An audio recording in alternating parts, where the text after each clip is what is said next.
name is Brandon, and over the past year, the Delight Cafe team and I have traveled across the U.S. researching this rapidly growing industry of CBD products. What we have found throughout the industry were products that were inconsistent in dosage and used ingredients that weren't even lab tested. Products with chalky textures, bitter aftertaste, and worst of all, confusion among the CBD consumers. That's why we created Delight Cafe. A 15 milligram, lab-tested, all-natural, water-soluble hemp CBD powder pack. It's odorless, colorless, and tasteless.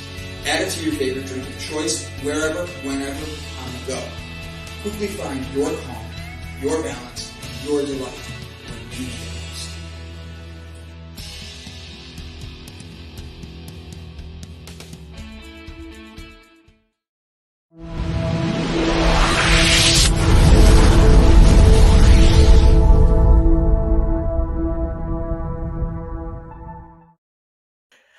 Good evening, ladies and gentlemen, and thank you for joining us for tonight's wonderful episode of The H, an honest conversation about health, hemp, and happiness. I am very blessed today to be able to have the one and only beautiful Ginger Kate with me from Banana Tattoo in Arizona. We are literally going to keep going west after that, and we're going to bring in an author. Her name is Miss Emily, and I should have asked her the proper pronunciation of her last name, so I didn't mess it up on air, but I didn't. So Miss Emily Thorax? She's laughing, so I'm close. I got her to laugh. That's what counts. Let me read her bio. And Kate, I hope you're excited. This one's going to be a good one. So she's the author of Loving and Living Your Way Through Grief, a comprehensive guide to reclaiming and cultivating joy and carrying on in the face of loss. She has gone through an experience of 2 husbands that have died, as well as deaths of her father, mother, sister, and many other family members and friends. Emily has much experience in the grieving process and has learned to face life with love, optimism, and joy. Her mission is to comfort and support those dealing with grief and loss, focusing on positivity. She has earned a master's degree in English with a concentration on writing, which leads her to her career teaching writing at the university level. She has naturally turned that writing into dealing with her grief. She also teaches those dealing with loss how to use writing to deal with their own grief. When she's not writing, you can find her tending to her garden, or trending in her garden, and creating art and walking the beach. Ladies and gentlemen, I am thoroughly excited to have on with us today Miss Emily, and I'm not going to mess up her last name again. She's going to help me say it correctly.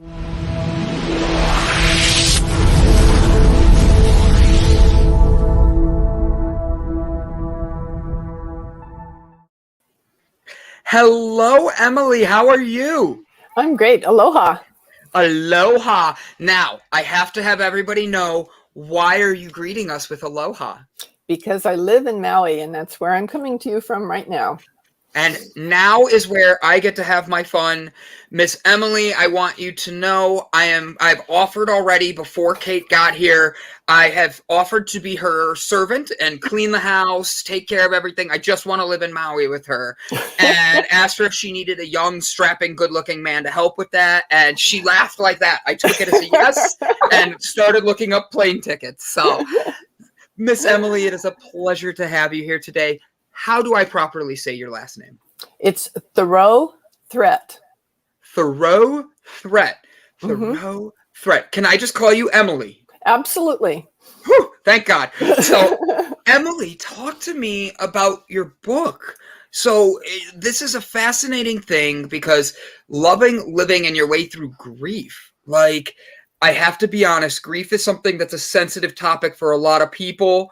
And to write a book about grief means you're going to be a master at this. And I want to know, how did you come to this and really start writing a book about grief?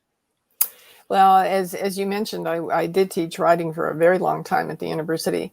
And after my second husband died, I was thinking, okay, here I am on Maui. I had only been here 2 years. He lived here before, a long time before. and wanted to come back when he realized that what was happening to him. So we moved here. And so in those 2 years, I was mostly with him and didn't get to meet a lot of people during that time. And I thought, okay, I'm here in the most remote place in the world, trying to figure out what I'm supposed to be doing. So I started writing about it. I was just writing for me. I wasn't writing like for a book or anything. But the more I wrote, the more I found that things that I did with my writing were really helping me. And I thought, I need to share this. So I didn't know that many people on the island, especially nobody who had recently dealt with somebody dying. So I formed a meetup group and invited people to come on over to my house, and we would write together. And they showed up. It was amazing. Great group of people. And we started out doing it once a month, and then they said, this isn't enough. Can we come every other week? So I said, sure. And it was really wonderful. So I knew I had something with what I was doing with helping people with grief. And then about 6 or 7 months after my husband died, a very good friend of his, who used to call him Dad, dropped dead. Just no notice, no warning. And we had been family friends when we lived on the mainland, and they lived a few blocks away, and we did family things together and everything. And I knew that his wife was not prepared in any way for this. So I decided I wanted to, I couldn't, take her a casserole across the ocean.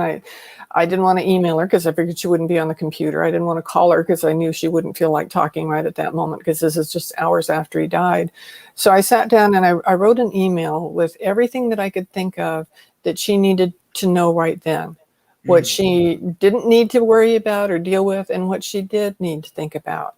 And I figured she wasn't going to be opening her computer, so I sent it to a mutual friend of ours that lived just a couple blocks away, and she printed it off and took it to her right then. And she let me know later how much she appreciated that, because nobody said the things to her that I said in that letter. And because people don't know what to say in a situation like that. Yeah, exactly. It's like knowing you're not alone in that situation is everything. Yeah. Yes. You're thankful for what you do. So thank you for helping people. Yes. Well, thank you. It's my pleasure. Actually, from that letter, I thought I got to do more. So I ended up making some cards with pictures of Maui on them, 52 of them. So I could send her something every week for the first year. And I thought I better sit down and figure out what I'm going to say in these. And I ended up writing it like in a day. I had all 52 things written. And when I finished that, the writer that I am said, I think I've got an outline for a book. And that's where it came from. I was going to say, did you come up with that idea yourself to write? I just think that is so unique, because that first year, no matter who you've lost, it's going to be difficult. And for you to be emotionally connecting to someone like that is so different. I applaud you. I really do. I love how you did that. Now, teach me. I've lost grandparents. I've had friends. I've dealt with grief, but not to the extent of losing like a significant other or a parent yet.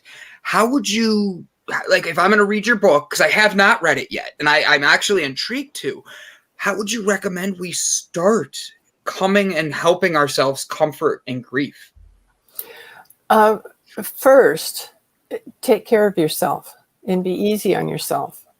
We tend to get very judgmental about what we do or what we didn't do when grief happens. It's like, I know one person who, when her grandfather died, she was just so upset because the last time she saw him, she was busy and she didn't say, I love you to him. And it haunted her forever. So she's now saying, I love you to the people that she loves, like every time she sees them before she leaves them, or she writes you an email or anything, it has I love you in it, because that hit her so hard. So sometimes we're really hard on ourselves for things that we don't really need to be.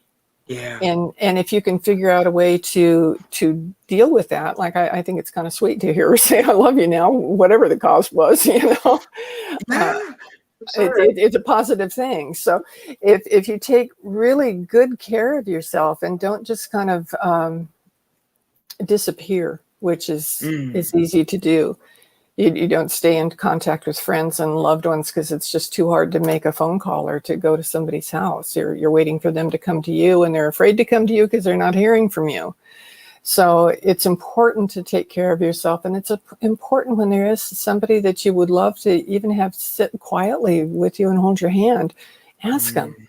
They Yes. most likely would be thrilled to do that for you. They just don't know how to get started, just like you're feeling you don't know what to do that's going to help. Right.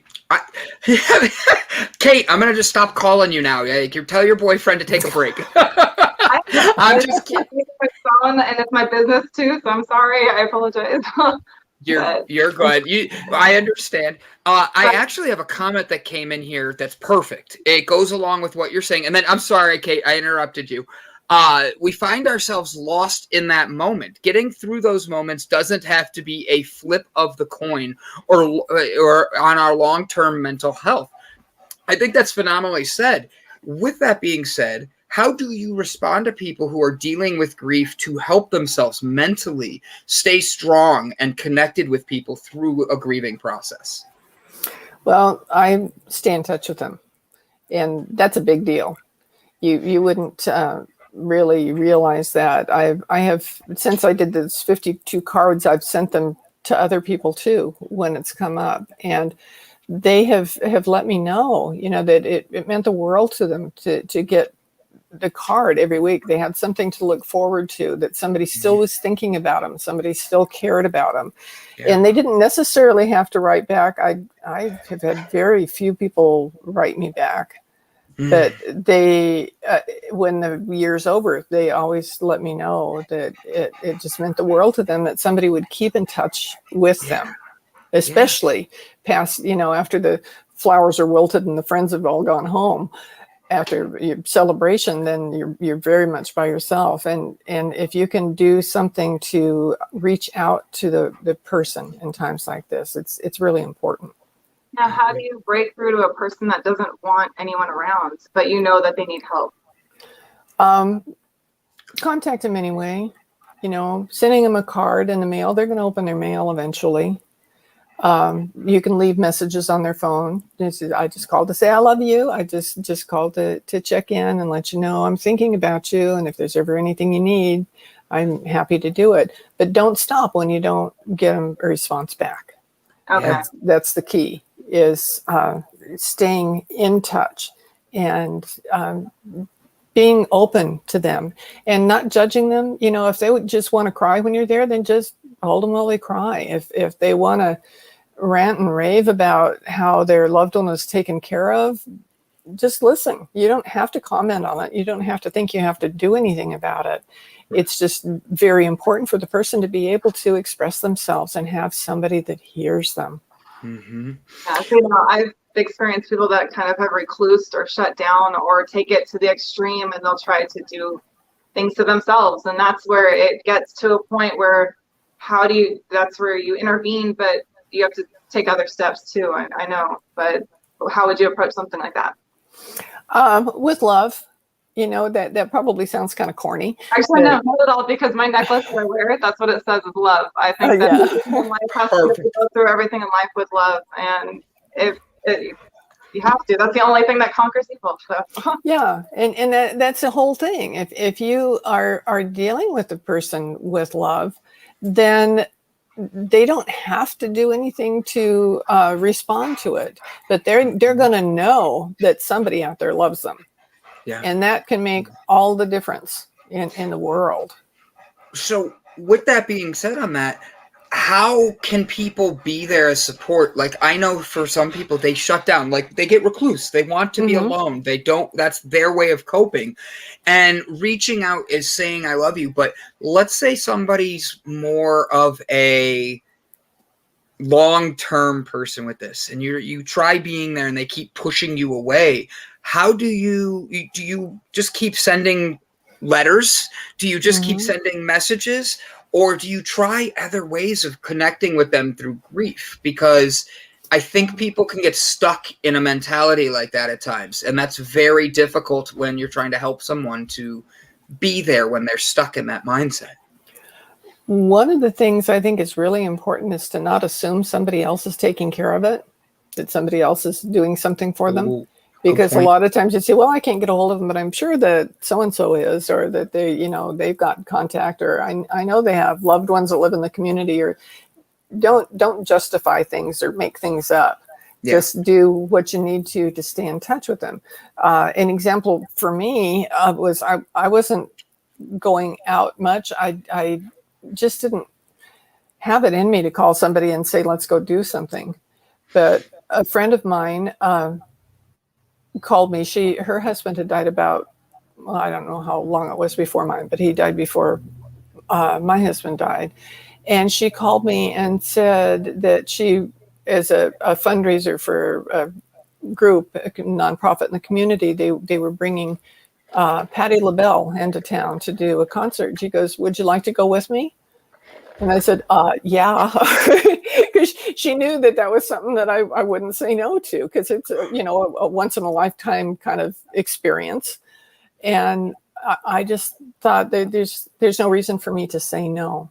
It's a safe place. A concert's a good place to go because everybody's doing their own thing. They're not paying attention to you. Even if you break down and cry, it doesn't matter. Yeah, very true. So finding things that you can offer that are going to be safe and be comfortable and be happy at the same time, while not ignoring what's going on with them. Still listen to them. But question though, do you think that if your friend had not invited you to go to that concert, that you would have stayed in that same mindset and still recluse, or kind of? Like if you didn't have someone there for you, do you feel that would have been the same case? I may have at that point, because I really I wasn't ready to do things by myself. I just really wasn't. One interesting thing I had happen was Jacques and I had gotten to know a doctor that worked in a practice where he was going for cardiology, and the doctor wasn't his doctor, but we just met him there, and Jacques could talk to anybody, and we got to be friends. And so whenever Jacques would be in the hospital, he'd drop by and say, hi, how are you doing? That sort of thing. And after Jacques died, he, a couple weeks later, called me and he said, I know how you like to go out. I know how you like to be involved in the community. And I know that it may be difficult for you to do that right now. So if there's any place you ever would like to have an escort, somebody to drive you, he said, I'm not asking you on a date. I'm just asking because I want to be there for you. He said, I'd be happy to do that. And so I let him, and we're still friends. He's a great guy.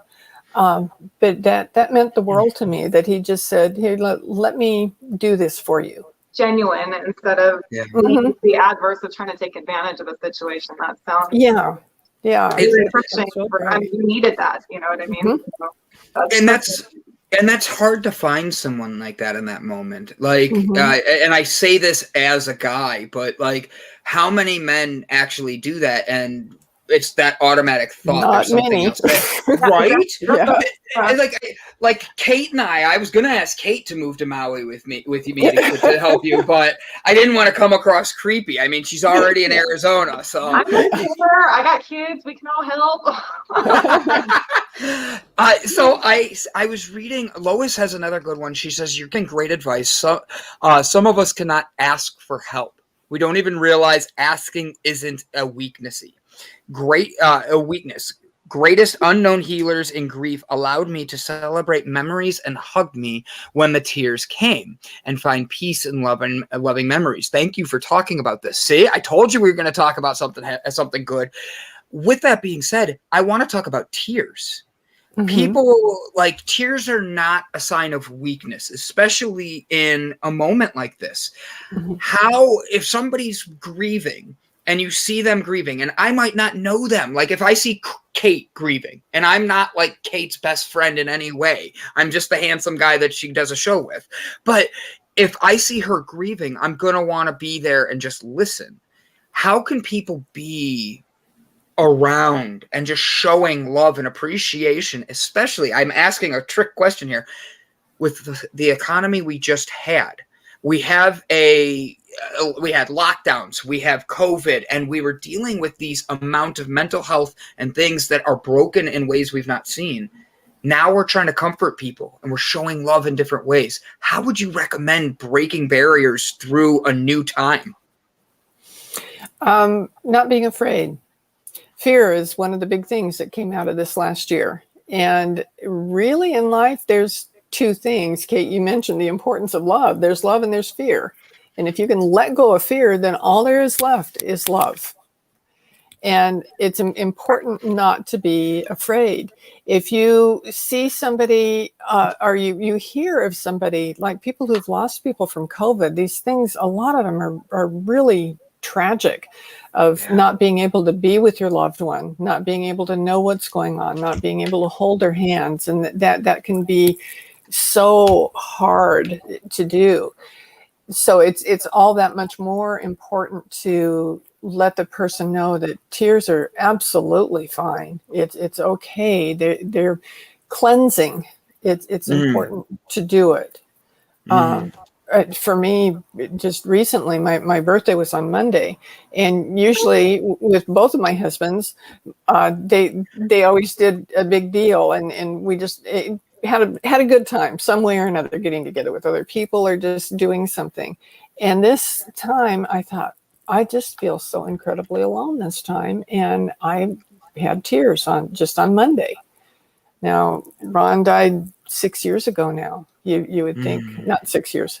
4 years ago. We moved here 6 years ago, 4 years ago. You would think that by now I would not be doing that anymore, but I still love him. I still love both of my husbands, and I always will. So tears are absolutely fine. I actually kind of felt better once I got through that period of time on Monday. And it's important to do that. And it's important to not have people tell you, oh, don't cry, or that was so long ago. Aren't you over that yet? That's not helpful. I think that's the biggest thing, telling somebody to get over it, or it's been too much time. That's so disheartening. I mean, people grieve in their own ways. Some people shut down and they've changed for the rest of their life after that. So the fact that you're inspiring others and you're using your grief as a superpower in this world, that's awesome. Like, seriously, that's awesome. Thank you. Yeah. Yes. I want to bring your website in for everybody to see. I just shared it.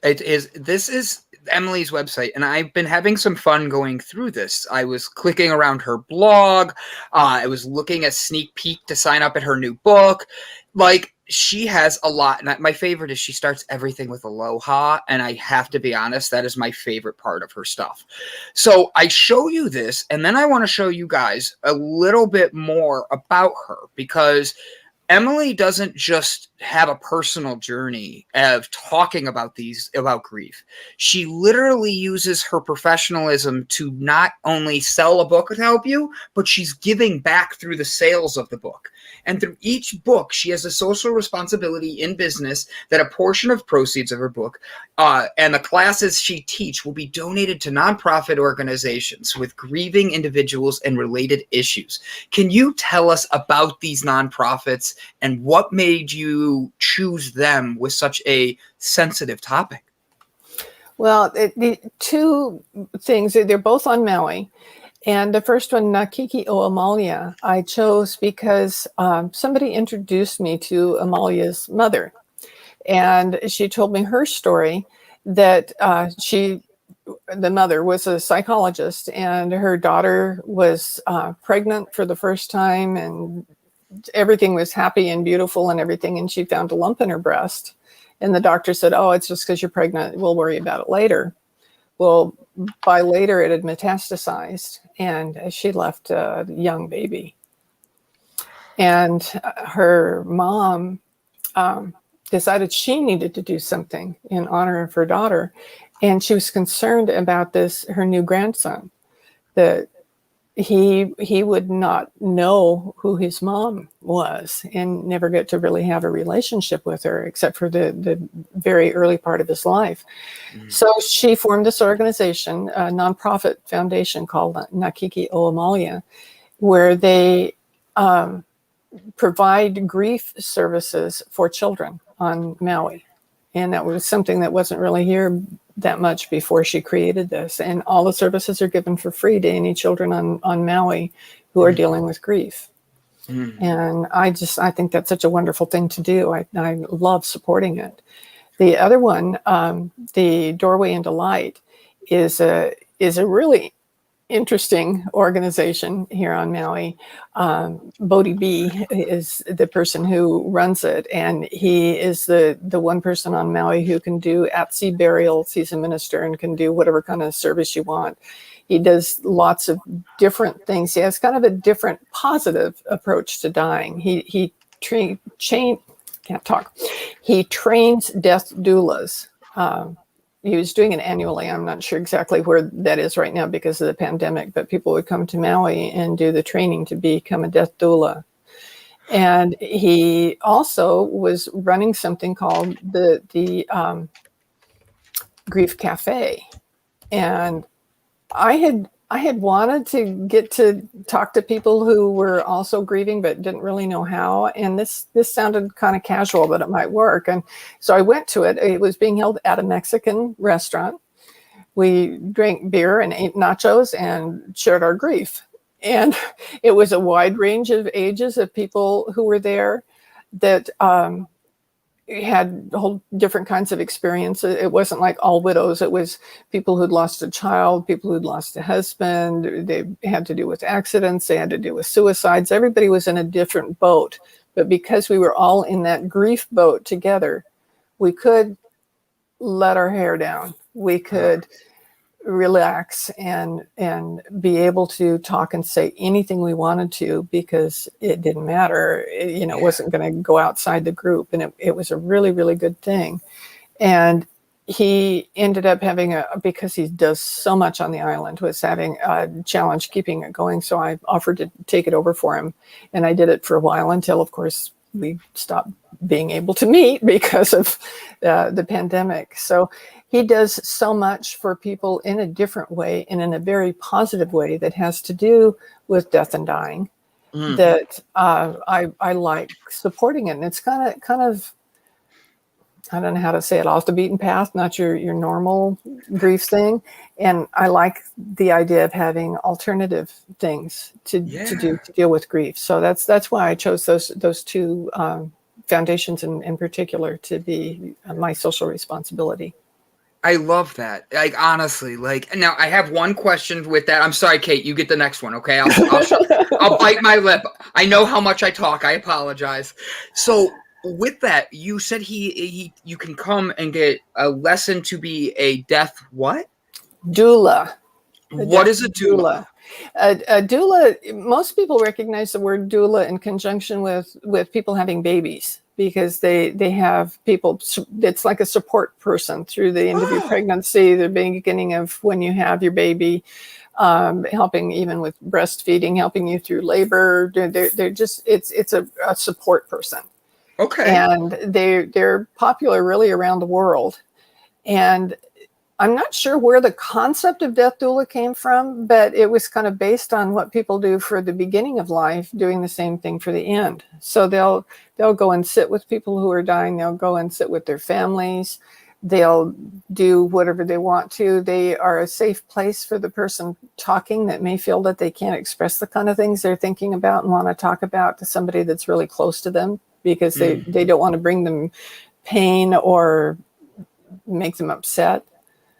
Yeah. So, and then they can be there then after, they can be there during the death. They can help you take care of situations that arise at that time. And then they can be there for the people who remain after the person has transitioned. And see, doula, to me, that actually transitions over to hospice. Like, it sounds like it's a lot related to hospice. And so I did hospice volunteer work. And with COVID, that's the only reason why I couldn't keep going back. But it's hard because everyone takes grief differently. And the way that families, I mean, one person can be mad and all this stuff, and the other person can be breaking down crying. And it's just finding that common ground of like, okay, it's like the person that you're grieving and love, it's like, let's talk about them, and it's like happy times. And it's horrible and hard to see people spiral down in the opposite direction. And they don't want help, and they don't want they just recluse. And I think that's the biggest obstacle is watching that. So. That's why I think it's so wonderful that we have things like dualists for both ends of the spectrum coming in and going out. That it's somebody to hold your hand in the process. Exactly. It's like it's a spirit is a life, and it's like it all has that energy that flows, and it's so nice that they're finally seeing that grief is also needed and caring, and it's just amazing that you're doing what you're doing. So thank you. Oh, thank you. Wouldn't that be, and I'm asking, that's a very somber moment. And as someone who has I was a youth pastor at one point, I would go to funerals to support the family, and you show the love and support. Same type of idea, but different. But my thing is, wouldn't that be a very challenging job?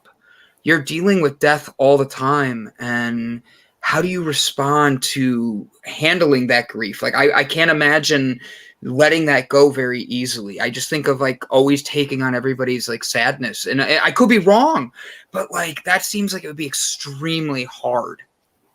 Yeah, the key is to not take on the sadness of somebody else. I've been exposed to so much death. My dad bought an ambulance company when I was 13 years old, and back in those days, you only had to be 14 years old and have an advanced first aid certificate to go on calls. So my dad was the first aid teacher in town, and so he made sure I had my first aid card by my 14th birthday, and I went on a call on my 14th birthday that was a head-on collision with two families out in the country where they were going very fast, and there were multiple fatalities. And that was such a wake up for me about the fragility of life. I looked at life differently from then on, and of course, I still own the ambulance company after all these years. I've inherited from my parents. And so I've been dealing with all kinds of different deaths for so long that I discovered that it was important for me to be compassionate, and it was important for me to take care of myself at the same time. Mm-hmm. And you can do both. You just need to realize that you need to do that so you don't go down that rabbit hole of sadness and somebody else's grief. Yeah. Which is easy to do when you're exposed to it. And I think, go ahead, Kate. Go ahead. A situation that it made you feel exhausted to where you couldn't get through to a certain situation or a certain person, or just have them see the goodness or come back to reality? You know, whenever I was in a situation where something was going on, I could handle anything. I was really good at that. It was the drive home. The first time after I did CPR for somebody, I shook for like 2 days afterwards. And the person, I did revive the person who later died because they didn't really think she had had her heart stop. So, but I did my part, and I felt good about it, but it still is a visceral reaction that you have to things like that. And I think I'm probably getting kind of away from your question, but it's something of being aware of who you are, where you are, what would benefit you to focus on, and what would benefit on the people around you that are dealing with what they're dealing with, how you can benefit them at the same time. But it's got to be a balance. You have to have balance in that. Sounds like it's definitely a balance. And is there a key to your balance? That's how you do that. I love it. Well, for me, it's love. You know, I know that it sounds like a broken record, but when you base everything on that, then you can't go wrong. You know, you might do things differently one time than you do the next, and that's okay. You just see what's going on in the moment and respond to that. And when you approach it with love and you approach it with kindness, you can't go wrong. That's wow. So Brian Tracy actually has a great question here, and I think this is one that you're going to have some fun with. What advice would you give military / first responders when it comes to dealing with death on a frequent basis?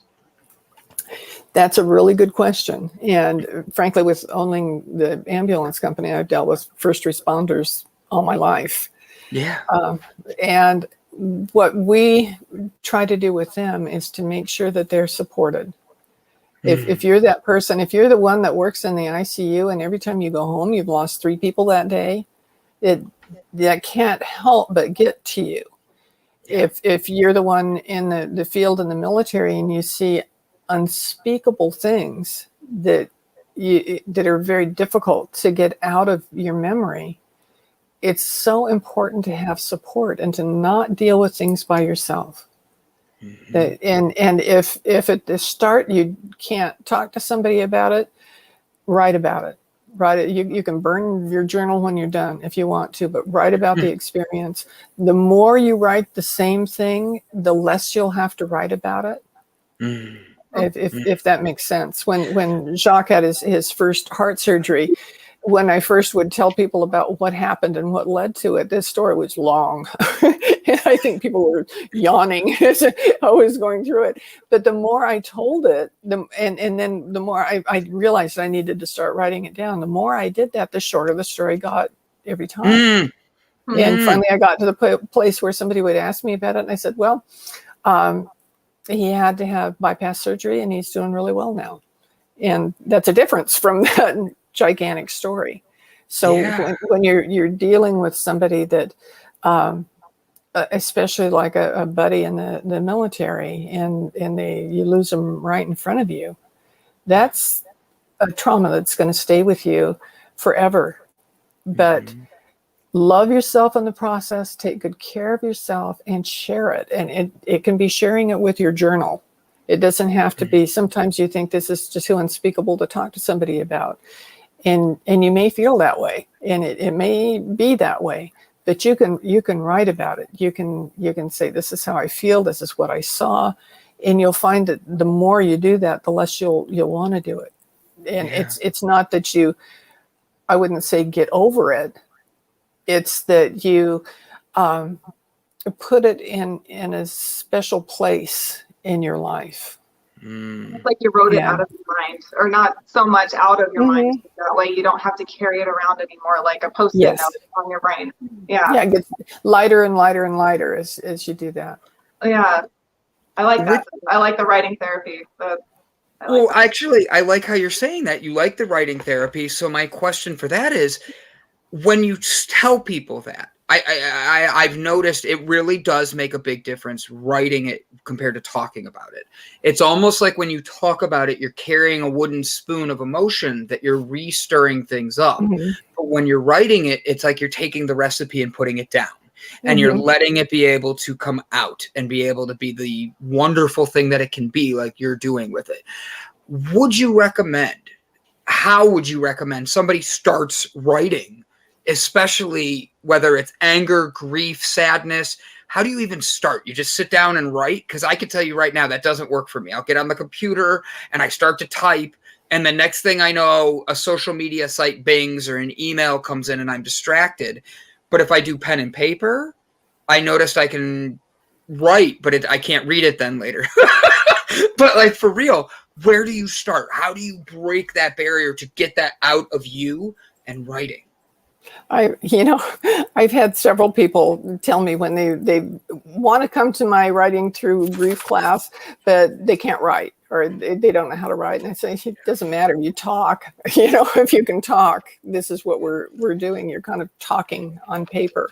And I highly recommend having a journal and writing out in a journal. I actually, it's that time of year when it's back to school and they've got those little composition books that, with the kind of black and white covers on them. And right now they're on sale.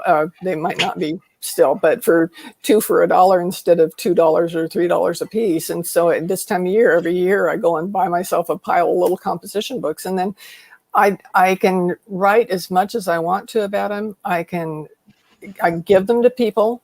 That's one thing when I found when both of my husbands had issues in the hospital, I would keep a journal with me specifically for that, so that when the doctor said something, I would write it down right then and I wouldn't forget it. Like the recipe you were saying, to write it down. If you write it down, then you don't have to deal with it anymore. You know that it's always there if you need to go to it.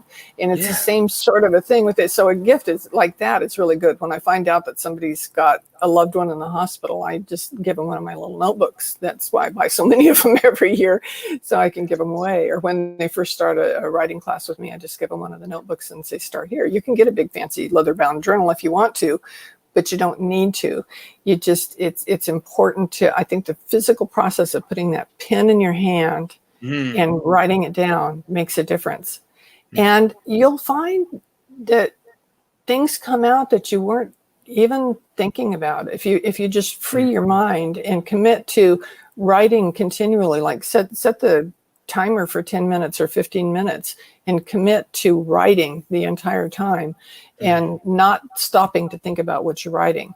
For instance, if you go, I can't think about what to write right now, if you write that down and nothing has come to you, and you write it again and you write it again, your brain will stop saying that, because your brain gets bored with that, and something will come out and your writing starts coming out. And you'd be amazed at the things that you discover. I just had a real breakthrough last night. I write a little bit before I go to bed, and I write a lot when I get up each morning. And last night, something I thought, why didn't I see that before? It's so obvious to me. But it only came to me because I was completely just not doing anything else. The room was silent. I usually put a little meditation music on, and then just write, and you'd be amazed at what you can learn. Wow. So have you written other things? Like, I ask that, like, you only write about grief, which I'm sure you don't, but like, have you noticed that writing different things may affect? Go follow, by the way, guys, that's her link right there. That's Emily's link. Go follow her. Have you written other things that help you to, like, maybe when you are stuck, maybe when you are in a writer's moment, and like you said, you just write? Do you write other things? Like, I partially want you to say I write comic books, just because I think it would take everything in the left field. Like, that's in my head like that. But like, what other things do you write for you that helps? Me. Yeah. Well, a couple things. One thing, I do write other things. I've written 3 college textbooks, but that's not what you're asking about. But what I have discovered that helps me a lot was I always thought I couldn't draw. And I thought, I'm going to take a drawing class at the art center here. And I did. And I loved it. And you wouldn't believe the things that I can draw now, because I opened up to it. And I'm not doing it to sell them to anybody or anything. I'm just doing it because the process, it's the same sort of process as writing. Yeah. You just do it until you're finished doing it. And it feels so good. You can be so absorbed in it that those thoughts about what's bothering you, or what you might be feeling unhappy about, or what you're going to have to deal with, they're not there. It gives you a chance to empty your mind and feel peace in a way that nothing else does. And the writing does that for me too, but it doesn't have to be writing. It can be drawing or painting or playing an instrument or working in the garden or walking in the forest or on the beach, where you're just doing something that you're totally absorbed in. I love that. I love that. Do you have a question, Kate? I know, because I know it's like I battle grief. I battle everything too, but I am a person that recluses. I do like to write, but I notice that I don't have a lot of time. So that's, I think, my biggest obstacle. But I channelize more stuff internally. And so I think I like the fact of writing. I used to write a lot, and so I think I'm going to start writing again because of you, honestly. Oh, good. Great. Seriously, thank you, because you've inspired me. But I'm a tattoo artist, so I draw. And I love that you took an art class. I love that. I think that's so cool. But I love art too, because it is also a drawing therapy and you can never do it wrong. Like, art is emotion, it's expression, and there's no wrong way to express yourself in that form. So I love that. So and You understand how you get lost in it and how that's a good thing. Well, one thing I can tell you, everybody goes to sleep at some point in the day and everybody wakes up at some point in the day. And those are the best times to write. When you say you don't have time to write, if you just keep a journal by your bed, then write a little something before you go to bed and or write something in the morning. There's a book called The Artist's Way. The author's named Julia Cameron. That one of the things that she suggests for artists is to every morning to write 3 pages in the way that I told you. I call it free writing when I teach it at the university, that you just put your pen to paper and you write until you're done writing. And she suggests 3 pages every day. And I do that every day, that I'll write things out first thing in the morning before I do anything else. I feel so much better for the whole day when I do that. It just feels like a slipped it off you. Is that okay? Mm-hmm. So I think I need to start doing that then. So it's a wonderful thing to do. I think it's unique because I literally am listening and I'm going, damn it. I just was told by my guide that they were like, you need to put a journal next to your bed. And there's no more excuses, Brandon. You have to wake up, and before you touch your phone, before you touch anything, you have to start writing. And they're like, your mind has a block that this is what's going to push you through. And that you come on, Emily, and then you get Kate over here to like join you in this. I'm excited. I know. I'm like, we're happy now. Thank you. Right? Brian Tracy asked, would you recommend a voice to text app would have the same results as actually writing? That's funny, actually, because when I do that, the things that come up are hysterical. Whatever it is that whoever it is that's listening and typing it out is not what I thought I was saying. I just had it yesterday. I was in the middle of writing a text and my son asked me something, so I responded to him and it all went into the text that I was writing. And it didn't say what I was saying. Everything was misspelled. It was goofy words that I thought, oh, gee, I'm so glad I noticed that before I hit send on the text, because they would have thought I was crazy. So it's I would say, if you want to do voice something, to do it to a recording. Most cell phones have a way that you can record on there. And that way, whatever it is that you say is what gets on the recording, as opposed to whatever the algorithms on the text recording things come across, because it can be quite strange, unless you've got a really good one, and that doesn't happen, but I haven't found one yet that does. But just pick up your phone and click on that. And I'll have times like I'm waiting in the car for my son to go in for an appointment or something like that, and I can just click on that recording and deal with whatever it is that I don't happen to have a pen and paper at that time. And it takes a long time typing on your phone, one letter at a time, but you can say it into that. And if you ever want to transcribe it, you can transcribe it yourself and work through it again. So it's a possibility, but I would recommend voice recording as opposed to voice to text. Now, I was going to ask, do you ever reread the stuff that you've written down?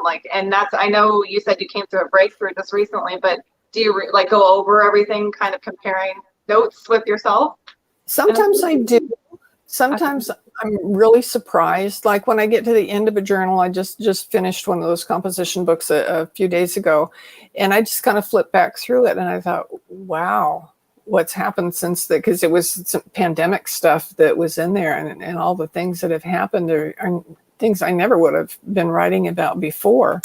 But life has changed so much that it's interesting to have them there. So I keep thinking that someday I'm going to start going through all of my journals and, taking out the ones that I want to remember for something, and then having a ceremony and burning the rest of them, because it's not something that somebody needs to read all of it. But I'm sure that there are some significant things in there that I might want to save.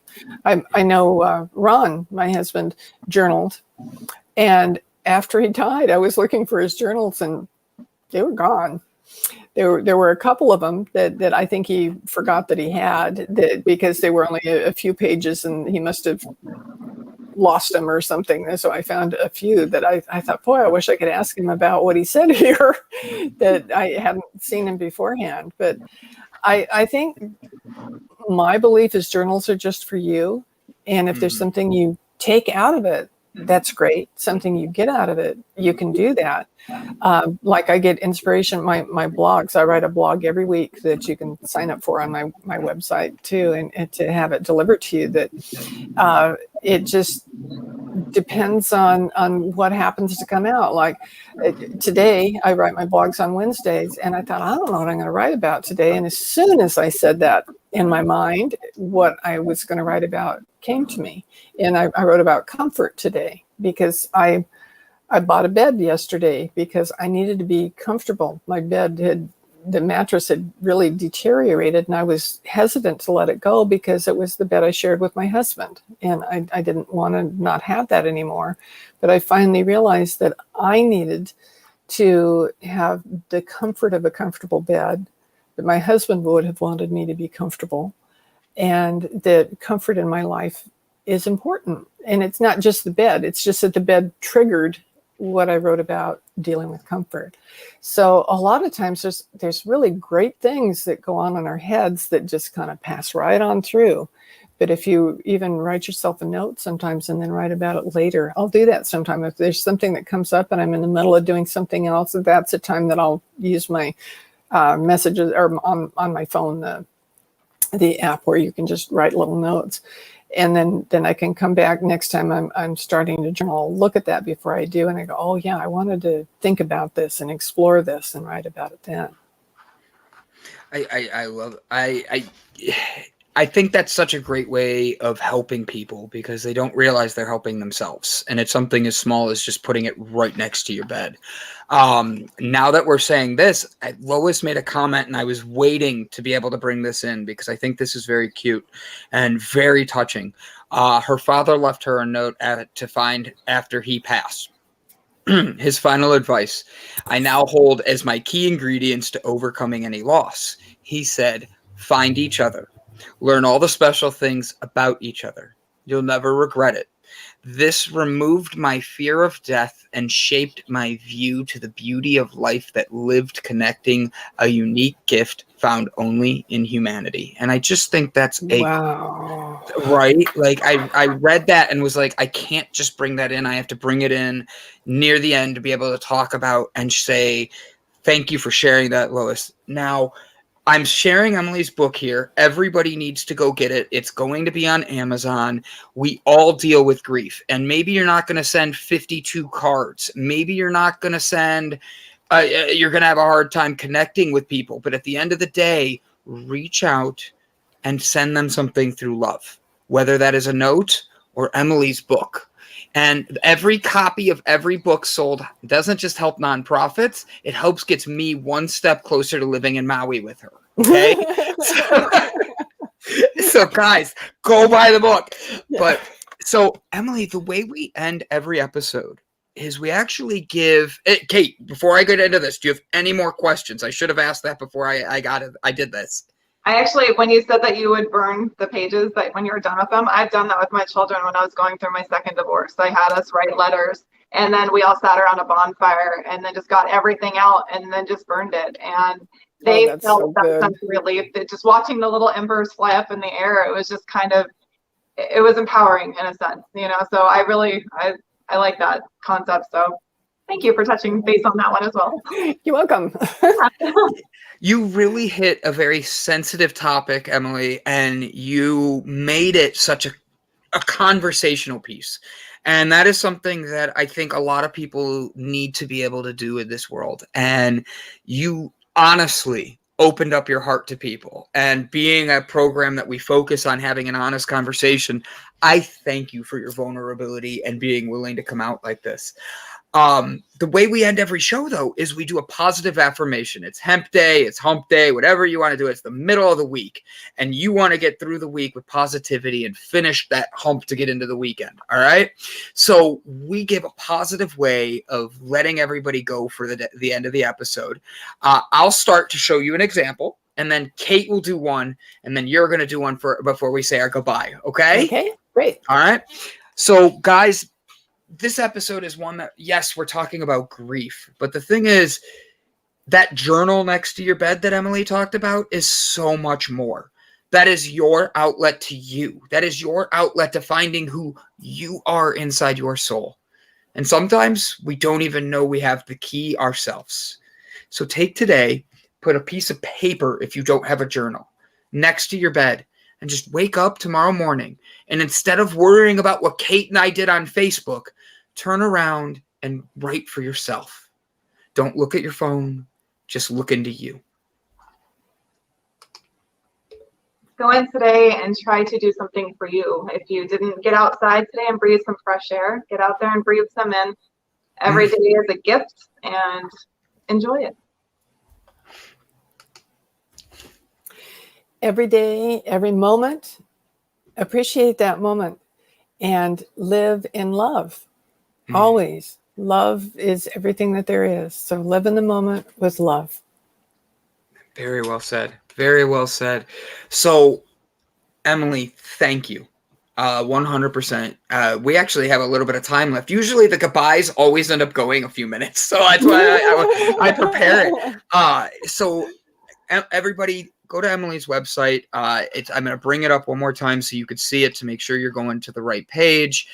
Like, Emily, thank you. And so I have one question for you. Oop, I'm still on your donated page because I saw that when I was playing with your website, and I literally was like, I need to point this out because there's so many people that don't give back on things that they're giving, and it's like all about them. And you don't just do this; you turn around and say, no, we're gonna help people. So thank you for being who you are, Emily. What has been, and this way everybody knows where you're going. This is her website. Copy this. Go click it. Go buy her book. What has been a challenge for Emily that you would like to see the rest of the world be able to keep building up for themselves? That you could just, take this lesson and grow. Oh, well, that for me is love. I think the last 4.5 years or so in our country, we've seen so much of the opposite of love.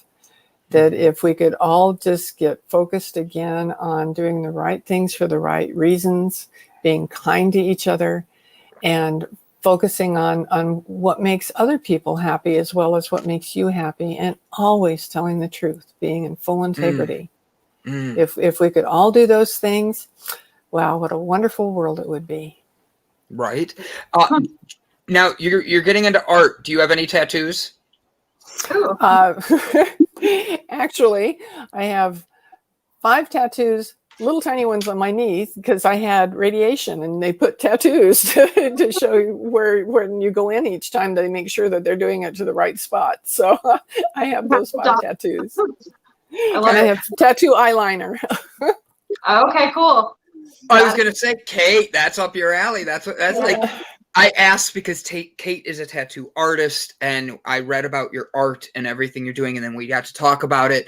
So I was like, I'm going to connect you two in a way that, like, we're going to get a video of you getting a tattoo or something if you said yes. Like, I was like, we're going to draw it, have it out there. So it will be. So, guys, thank you for tuning in. This is The H, an honest conversation about health, hemp, and happiness. I got to be with the one and only Ginger Kate from Banana Tattoo in Youngstown, Arizona. And then we got to experience what it is like to deal with grief in the most fun way. And thank you for that, Emily. I will be moving in next week. Don't worry. I will make sure to find where I'm going. I'll pick you up along the way, Kate. Don't worry. No, Arizona's along the way. Come on now. All the way. We'll get there. Don't you worry. So, Emily, thank you again. Guys, check out her website. Make sure to share, like, and comment this. Thank you, Emily, for coming to the cafe today and joining us and bringing delight to the world. Everybody, Thank you. Thank you. Everybody, have a great day, and I'll see you all next week. Bye.